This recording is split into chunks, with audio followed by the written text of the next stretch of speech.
Hi guys, welcome to my YouTube channel. Please do like, share and subscribe. నేను ఈ year నుంచే movie reviews ఇవ్వడం start చేసినాను.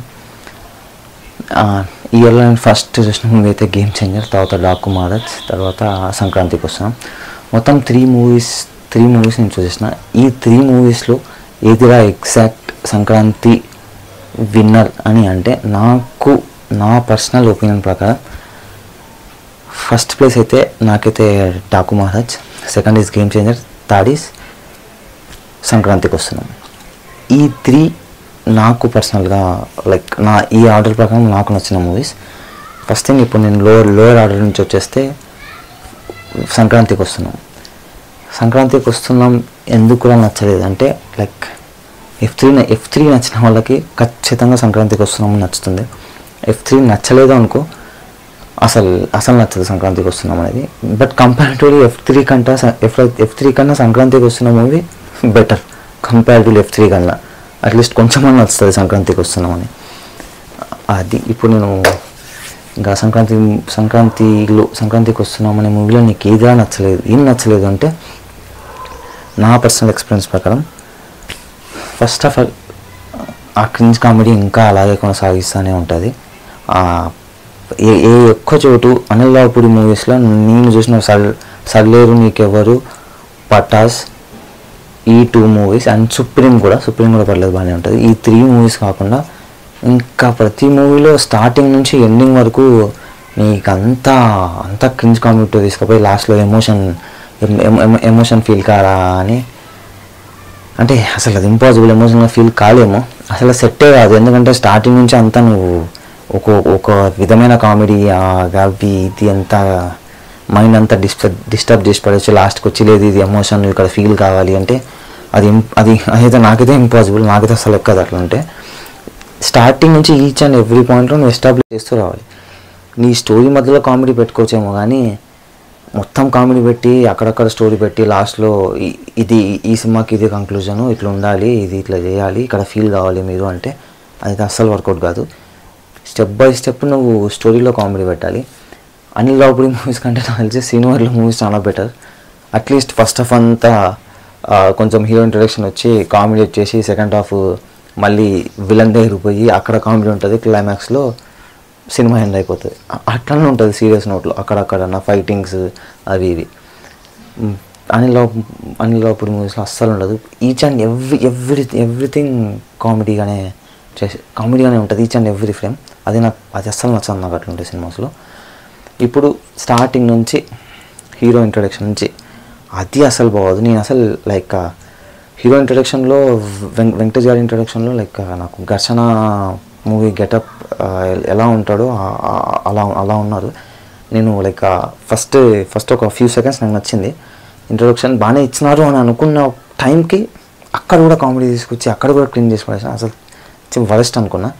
ఆ తర్వాత పెళ్ళిది వాళ్ళకి పెళ్ళి అయిపోయి వాళ్ళకి హీరోకి హీరోయిన్కి పెళ్ళి అయ్యేసి హీరోకి హీరోయిన్కి పెళ్ళి అయిపోయేది కూడా ఆ కనెక్షన్ కూడా ఏదో ఎక్స్పెక్ట్ చేసా ఎక్కడో కలుస్తారు ఏదో వాళ్ళకి సెట్గా లవ్ మ్యారేజ్ సెట్ కాకుండా వీళ్ళని చేసుకోవాల్సి వచ్చింది ఒక సీరియస్గా అలా అనుకున్నా. అసలు అది అవన్నీ ఎక్కడ అంతా కామెడీ అని అయిపోతుంది. పెళ్ళి అయిపోతుంది, పిల్లలు పుట్టేస్తారు. అంతమంది పిల్లలు ఉన్నందుకు వాళ్ళ మామ ఏమో వాళ్ళ భార్య పక్కన హీరోయిన్ దగ్గరికి పంపించాడు. వాళ్ళ ఇంట్లో ఇంకో 2 అల్లుళ్ళు ఉంటాడు. ఒకడేమో నైట్ అయితే బెడ్రూమ్లోకి లెక్కలు చూడాలని పిలుస్తాడు, ఇంకోటి మొత్తం వస్తుంది అంటాడు. అవన్నీ టూ మచ్ క్రింజ్ అనిపించింది. అసలు నా వల్ల కాలే అవన్నీ చూసే టైంకి. అసలు ఎక్కలేదు నాకు బేసిక్గా అక్కడ కాన్సెప్ట్ అంతా అసలు ఎక్కలేదు. సాంగ్స్ అయితే చాలా బాగున్నాయి. నేను సినిమా రిలీజ్ కాకముందు కూడా సాంగ్స్ చాలా విన్నా. ఈ సినిమా నచ్చదంటే మనలాంటి వాళ్ళకైతే నచ్చదు. దీని మీద ఏం మాట్లాడలేము అంతే. ఫ్యామిలీస్ కంటే మన మమ్మీ డాడీ 45 అబోవ్ ఉన్న ఏజ్ వాళ్ళకైతే చాలా వాళ్ళు బాగా ఎంజాయ్ చేస్తారు మూవీస్ని అంతే. వాళ్ళ పర్స్పెక్టివ్లో అయితే ఖచ్చితంగా అవుతుంది. అందుకే కదా అనిల్ రావిపూడి గారి మూవీస్ అన్నీ ఖచ్చితంగా హిట్ అవుతున్నాయి. 100 crores వస్తున్నాయి ఈ మధ్య. దీనికి కూడా వస్తుంది ఖచ్చితంగా అయితే వస్తుంది. బట్ మనకైతే నచ్చవు. సందీప్ రెడ్డి వంగ మూవీస్ ఏమో పేరెంట్స్కి నచ్చవు. అనిల్ రావిపూడి గారి మూవీస్ ఏమో మన లాంటి వాళ్ళకి యూత్కి నచ్చు. అయితే ఈ దాని మీద నువ్వు డిబేట్ పెట్టినా కూడా ఏం చేయలేవు. ఇద్దరు మూవీ సెట్ అయిపోతాయి, అందరూ బాగానే ఉంటారు, మనము బాగానే ఉంటాం. ఆ క్రింజ్ని ఒకటి యాక్సెప్ట్ చేస్తే మీకు నచ్చుతుంది, అంతకుమించి అయితే ఏముండదు. అండ్ సెకండ్ హాఫ్లో కూడా లైక్ ఫస్ట్ హాఫ్ అంతా అలా సోది వెళ్ళిపోతుంది. ఆ పిల్లోడు వాళ్ళ కొడుకుది కొన్ని చోట్లు బాగానే ఉంటుంది, కొన్ని చోట్ల క్రింజ్ అనిపిస్తుంది. ఈచ్ అండ్ ఎవ్రీ ఫ్రేమ్లో ప్రతి ఒక్కటి కామెడీ చేయాలన్నట్లే ఉంటుంది మూవీలో. ఏవి పండవు సరిగా అసలు. సరే ఇంతవరకు అయిపోయింది. ఇంటర్వెల్లో ఉన్న మళ్ళీ ఆ వెంకటేష్ గారిని మళ్ళీ పోలీస్ ఆఫీసర్లకి జాయిన్ చేసుకోవడం, అక్కడి నుంచి అన్న సీరియస్గా వస్తుందేమో అని అనుకుంటే అక్కడ కూడా సీరియస్నెస్ రాదు, అక్కడ కూడా కామెడీ చేసి పడేస్తారు. ప్రీ ఇంటర్వెల్లో కూడా అసలు అంత ఫస్ట్ అనిపించింది నాకు. అక్కడ నేను సీరియస్ నోట్లో పోతుందేమో అనుకున్నా, ఇంకా ప్రీ ఇంటర్వెల్లో పోలేదు. ఇంటర్వెల్ తర్వాత ఇంకా అసలు ఆ సోది, ఆ విలన్స్ది, అవి చేజింగ్లు కాదు, ఆ సెట్లు కాదు, ఆ సెట్ అయితే వరస్ట్ ఉంటుంది. క్లైమాక్స్ వచ్చేపాటికి సెట్ అదంతా. ఆ తర్వాత ఒక మెయిన్ విలన్ చచ్చిపోతాడు, వాళ్ళ తమ్ముడు వస్తాడు, వాళ్ళ తమ్ముడు విలన్ చంపాలని చూస్తాడు. అప్పుడు దాకా హీరోకి హెల్త్ చేత కాదు, ఫైటింగ్ చేయలేడు, అది ఇది అని అట్లా పోర్ట్రే చేస్తారు డాక్టర్లు. అదంతా కామెడీ వేలో. లాస్ట్కి వచ్చేపాటికి ఇంకా దున్ని పడేస్తాడు. ఫైటింగ్ చేసుకుంటూ ఒకటి చెప్తా ఉంటాడు వాళ్ళ వైఫ్కి, వాళ్ళ ఎక్స్ గర్ల్ ఫ్రెండ్కి. వైఫ్ సైడ్ వచ్చేసి పెళ్ళికి ముందు ఎలా ఉన్నది కాదు, పెళ్ళి తర్వాత ఎలా ఉన్నాం చూడాలి. ఇంకా ఎక్స్ గర్ల్ ఫ్రెండ్కి అయితే మీరు వదిలేసినప్పుడు ఒక్కసారి తిరిగి కాల్ చేస్తారా, మళ్ళీ మేమైతే మీకోసం తిరిగి వెయిట్ చేయాలనుకుంటారు, దేవదాస్ అయిపోవాలనుకుంటాడు, అవి ఏవో చెప్తా ఉంటారు. అది ఓకే అనిపిస్తుంది, ఒకటే ఓకే అనిపించింది నాకు ఎంటైర్ మూవీలో. ఒక్కటి నచ్చింది, అందుకే F3 కంటే క్రింజ్ అయితే లేదని చెప్తున్నా. బట్ పర్లేదు, నాకైతే ఇలా ఉంటే అసలు నచ్చదు. సరే అక్కడికి ఎండ్ అయిపోయింటేనే బాగుండు, అక్కడికి ఎండ్ అయిపోయింటే నేను కొంచెం హ్యాపీగా ఓకే పర్లేదు అనే థాట్ ఆఫ్ మైండ్ సెట్లో ఉండేవాడిని. కానీ అక్కడ కూడా ఎండ్ కాకుండా మళ్ళీ వచ్చి పిల్లలు వెళ్తూ ఉంటాడు మన అనిల్ రావుపూడి గారు అతని క్రింజ్తో. ఒక ఫ్లాష్ బ్యాక్ ఉంటుంది వెంకటేష్ గారికి. ఆ ఫ్లాష్ బ్యాకే అసలు పండదు, అసలు అది ఎమోషనల్గానే అనిపించదు సినిమాలో. అది ఎందుకు పెట్టినారా అనిపిస్తుంది ఫస్ట్ హాఫ్లో ఆ ఫ్లాష్ బ్యాక్ చూపిస్తే. మళ్ళీ సెకండ్ హాఫ్లో ఆ ఫ్లాష్ బ్యాక్ దాని గురించే సినిమాలో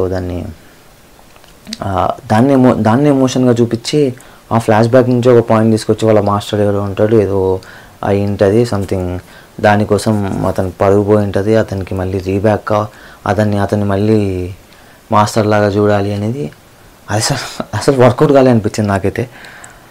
అది అసలు వేస్ట్ అన్నట్టు. ఆ ఫైటింగ్ అవుతున్న సినిమా ఏం చేసింటే అట్లీస్ట్ బాగుండేదని నా ఫీలింగ్. అయితే అసలు నాకు వర్కౌటే కాలేదు బేసిక్గా. అక్కడ వరకు ఆపేసినా కూడా బాగానే ఉంటుండే సినిమా. ఏం చెప్పడానికి ఏముండదు సినిమాలో అసలు. అందులో స్టోరీ అంటే అదొక ఏదో అట్లా సెట్ అయిపోతుంటుంది అంతే, అంతకుమించి అయితే ఏముండదు సినిమాలో. అది అండి ఫైనల్గా సంక్రాంతికి వస్తున్నామనే మూవీ అయితే నాకైతే అస్సలు ఎక్కలేదు మూవీ. మళ్ళీ ఫ్యామిలీస్కి ఎక్కుతుంది ఖచ్చితంగా, నాకు తెలిసి మళ్ళీ ఇది ఇంకో 100 crores మూవీస్ అవుతుంది. మొత్తానికి ఫైనల్గా ఎవరు హ్యాపీగా ఉన్నారు అంటే లైక్ మెయిన్గా అందరికంటే హ్యాపీయెస్ట్ పర్సన్ దిల్ రాజు మామూలు ఉంటాడు. ఎందుకంటే గేమ్ చేంజర్ బాగా పెద్ద గుణం పెట్టింది. నెక్స్ట్ ఇది నా టాప్ 3. టాప్ 2 వచ్చేసి గేమ్ చేంజర్. ఎందుకు టాప్ 2 అంటే గేమ్ చేంజర్ మూవీ బయట చెప్తున్నంత వరస్ట్గా అయితే అస్సలు లేదు, 200% అంత వరస్ట్ అయితే లేదు. స్టార్టింగ్ ఆఫ్ ద మూవీ నుంచి నా ఎక్స్పీరియన్స్ చెప్తాను. నేను గేమ్ చేంజర్ మూవీ రిలీజ్ అయినప్పుడు బెంగళూరులో ఈ మూవీ చూసినాను మార్నింగ్ 6 AM. నాకైతే పర్సనల్గా పర్లేదు అని అనిపించింది, మరి టూ మచ్ దారుణంగా అయితే అస్సలు లేదు. నాకైతే బాగా నచ్చింది మూవీ. బాగా నచ్చిందంటే పర్లేదు, 1 time వాచబుల్. లైక్ సూపర్ తోపొద్దు అని చెప్పలేను, ఇట్స్ 1 time వాచబుల్ అంతే. మీరు కంపారిటివ్లీ 450 crores పెట్టి తీసినారు, 3 years పెట్టి తీసినారు, అసలు ఇదారా మీరు తీసిన మూవీ అంటే అలా చూస్తే ఖచ్చితంగా అయితే నచ్చదు గేమ్ చేంజర్.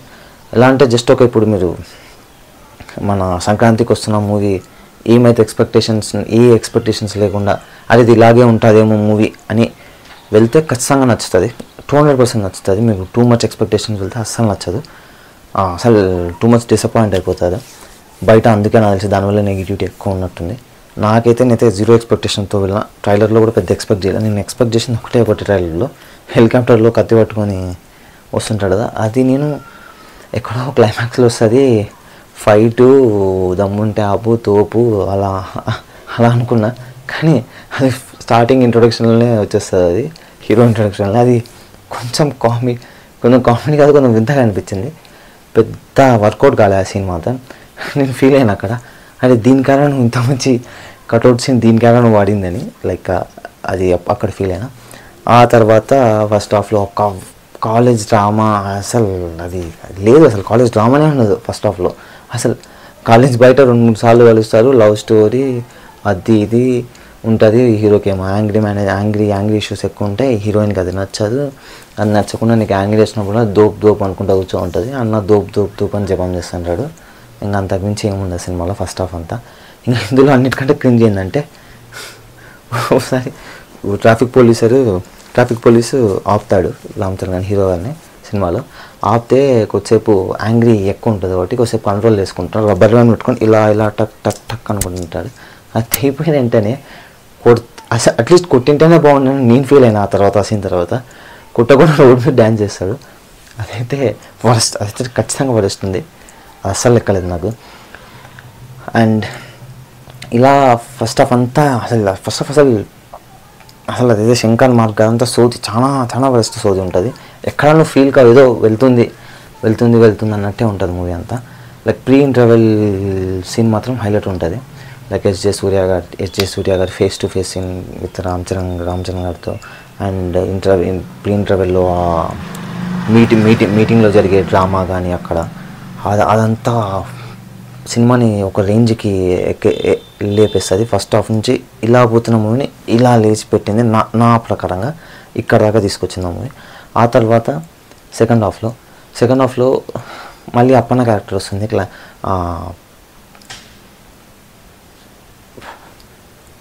అప్పన్న క్యారెక్టర్ చాలా వర్కౌట్ అయింది. అది యాక్టింగ్ కానీ అంతా బాగుంటుంది అప్పన్న క్యారెక్టర్. కొన్ని సీన్స్లో యాక్టింగ్ మిరగా తీసేస్తారు అప్పన్న క్యారెక్టర్లో. లైక్ అతని హీరోని చంపడానికి వచ్చినప్పుడు ఫోన్ చేసి మాట్లాడుతాను, అడ్రస్ చెప్పు అంటే అడ్రస్ చెప్పలేకపోతాడు. అక్కడైతే బీభత్సమైన ఫీల్ అయిపోయినా. అసలు ఆ క్యారెక్టర్ ఎలా ఉంటుందో అనుకున్నా, ఆ క్యారెక్టర్ టూ మచ్గా నచ్చేసింది నాకైతే. కంపారిటివ్లీ కాలేజ్ ఇదంతా ఏమో ఆ క్యారెక్టర్ హైలైట్. సినిమా మొత్తానికి అప్పన్న క్యారెక్టర్ చాలా హైలైట్. ఆ బ్యాక్డ్రాప్ స్టోరీ కూడా చాలా బాగుంటుంది. బట్ అది మ్యాక్సిమం 30 minutes ఉంటుంది అనుకున్నా, అది ఒక 1 hour ఉన్నా ఇంత నెగిటివిటీ అయితే వచ్చేది కాదని నా ఫీలింగ్. బయట ఒక 1 hour ఉంటే అది ఎక్స్టెండ్ బాగా ఉంటే సినిమా టూ మచ్ చాలా బాగుంటుండే. ఆ తర్వాత అది అయిపోతుంది. మళ్ళీ మన సారు కలెక్టర్ నుంచి ఎలక్షన్ కమిషనర్ అయిపోతాడు, ఆడ సీఎం అయింటాడు ఎస్ జే సూర్య గారు. ఆ తర్వాత మళ్ళీ ఎలక్షన్స్ వస్తాయి. ఎలక్షన్స్లో ఎలాగైనా ఓడించాలని, రామ్ చరణ్ ఎలాగైనా గెలవాలని ఎస్ జే సూర్య గారు హీరో, అక్కడ విలను. ఇంకా ఆ డ్రామా ఎలక్షన్లో ఇంకా ఏపీలో ఏమేమైతే సీన్స్ జరిగింటో రీసెంట్ ఎలక్షన్స్లో అవన్నీ తీసుకొచ్చి పెట్టినారు సినిమాలో. ఆ ఈవీఎంలు వల్ల కొట్టేది, అవి ధర్నాలు చేసేవి, లైక్ అవి అటాకులు చేసేవి లాస్ట్లో. ఇదంతా ఒక ఏదో వెళ్తుంది అంటే ఏదో ఇలా పోతుంది అన్నట్టు ఉంటుంది. పెద్ద ఏం ఎఫెక్టివ్ ఏమి ఉండదు మూవీ. ఆ మంచి పాస్ట్ బ్యాక్డ్రాప్ స్టోరీ వచ్చిన తర్వాత ఇదంతా మళ్ళీ స్లో డౌన్ అవుతుంది. ఆ బ్యాక్డ్రాప్ నా పరంగా ఇంటర్వెల్ తర్వాత అప్పన్న క్యారెక్టరేషన్, పాస్ట్ స్టోరీ అంతా బాగుంటుంది. మళ్ళీ తర్వాత మళ్ళీ డౌన్ వెళ్ళిపోతుంది, క్లైమాక్స్ డౌన్ వెళ్ళిపోతుంది. క్లైమాక్సింగ్ అది కొంతమందికి నచ్చుతుంది, కొంతమంది నచ్చదు. ఇంకా అంతకంటే పెద్ద అయితే ఏమి ఎండ్ చేయలేడు, మేబీ చెప్పలేం. ఆ క్లైమాక్స్ కూడా పెద్దగా ఏం ఎఫెక్ట్ కాదు. మళ్ళీ లాస్ట్లో ఇంకొంచెం ఏం నచ్చుతుందంటే వెళ్ళేటప్పుడు మన రామ్ చరణ్ ఏమో హీరో సీఎం అయిపోతాడు. అప్పుడు కొన్ని పాయింట్స్ చెప్తుంటాడు, అది నచ్చింది నాకు బాగా. బేసిక్గా ఓవరాల్ యావరేజ్ మూవీ. మీరు ఓటీటీలో వస్తే బాగానే ఎంజాయ్ చేస్తారు అనుకుంటున్నా, నాకు తెలిసినంతవరకు. అంతే, నాకైతే ఇట్స్ సెకండ్ ప్రియారిటీ, టాప్ 2 పర్లేదు. It's average movie. Same like సంక్రాంతికి వస్తున్నామని కూడా అంతే, ఇట్స్ యావరేజ్ మూవీ. అండ్ దానికంటే ఖచ్చితంగా అయితే గేమ్ చేంజర్ బాగుంది. ఆ తర్వాత వచ్చేసి డాకు మహారాజ్ ఇస్ టాప్ 1 అంతే. జై బాలయ్య. అసలు ఈ మధ్య బాలయ్య మూవీస్ హైలైట్ అంటే లైక్ యాజ్ ఏ సీనియర్ హీరోగా అటువంటి మూవీస్ సెలెక్ట్ చేసుకోవడం చాలా చాలా great compared to other senior హీరోస్తో కలిపితే. బాలయ్య మూవీస్ అయితే టాప్ నాచ్. అండ్ తమనన్న యాజ్ యూజువల్లీ బీజిఎం ఇచ్చి పడేసినాడు. బాలయ్య బాబు అంటే ఇంకా తమనన్న రెచ్చిపోతాడు, ఆ రేంజ్లో కొట్టేసినాడు బీజిఎం. ఫస్ట్ హాఫ్ చాలా బాగుంటుంది ఇది డాకు మహారాజ్. ఆ ఫస్ట్ హాఫ్ అయితే టూ మచ్, నాకైతే చాలా బాగా నచ్చింది. హీరో బాలయ్య బాబు గారి ఆ పాప దగ్గర ఆ పాపకి కనెక్షన్ అండ్ ఆ ఫస్ట్ హాఫ్లో ఆ సాంగ్ కానీ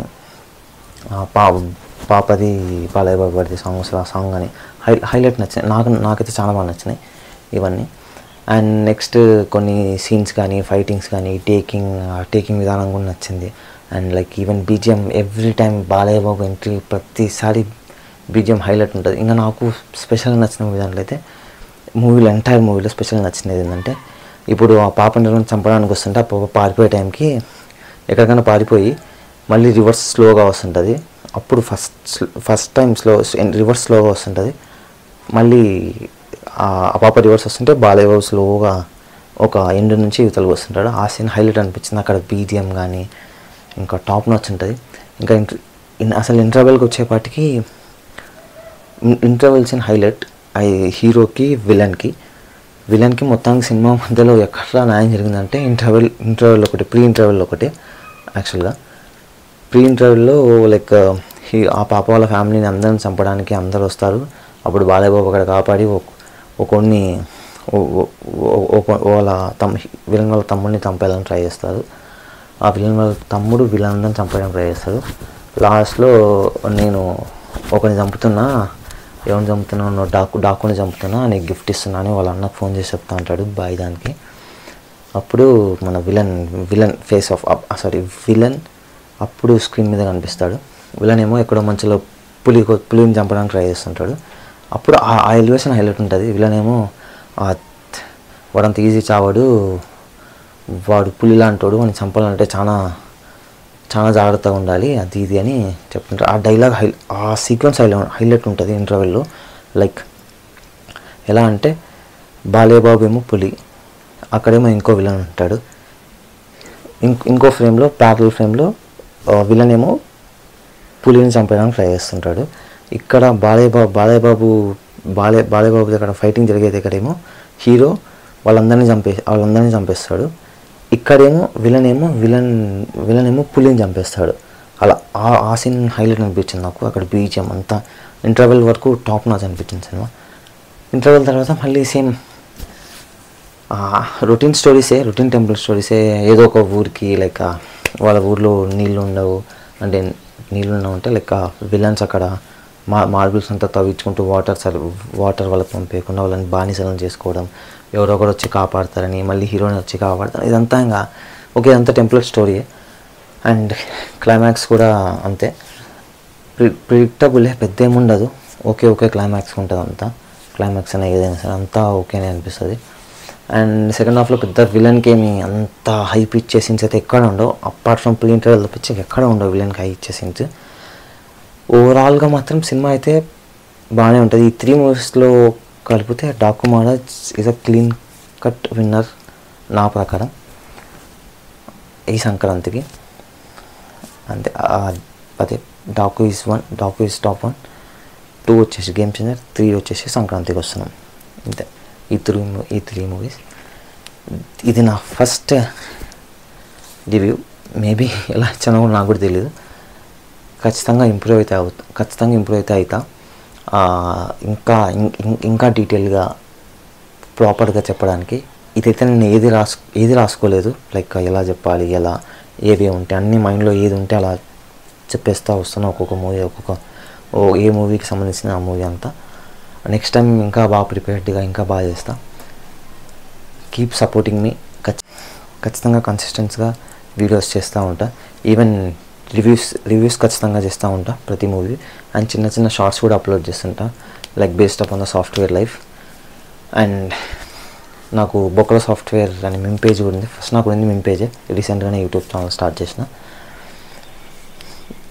and please like, to share and subscribe. Thanks for the watching.